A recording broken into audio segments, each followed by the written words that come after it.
Joining me from London is Esther Krakue, writer, author, broadcaster, and much more. Esther, what do you make of all these nasty people suddenly acting like they've got a conscience? Oh, sorry.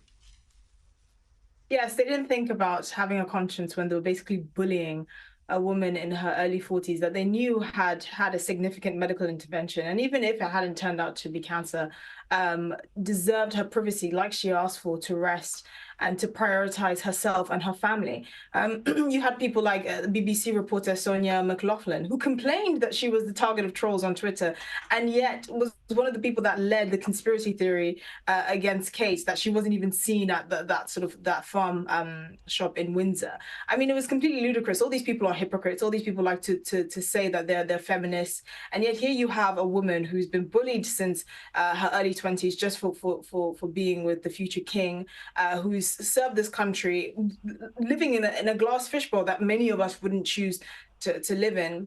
And yet somehow her greatest crime was to ask for privacy while she recovers from surgery. And now, unfortunately, it turns out she's undergoing chemotherapy. I mean, it's not surprising, but it really does show that society has a problem with how they treat women, particularly elderly women. For some reason, women in the royal family are fair game. It's open season. And no one can make the argument that it was just simple curiosity over a Photoshop picture, because even when she that's when these cranks and these conspiracy theorists and these lunatics went into overdrive. So it wasn't just simple curiosity. It was hostile, horrible behavior. It was bullying of a woman. And actually, quite frankly, when I watched that video, I felt really, really sick that I even knew about her, or she felt the need to tell us about her cancer diagnosis.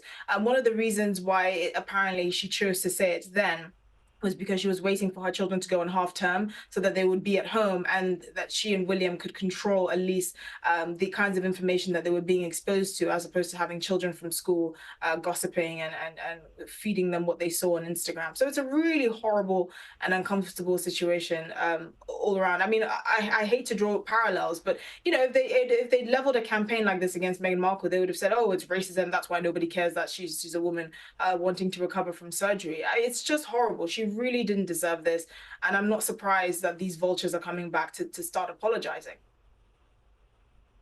Well, I thought she showed such tremendous class over these clickbait monsters, because even when, as you could see, she was clearly distressed, very thin and drawn, and dealing with a devastating health scare, she said this. Have a listen.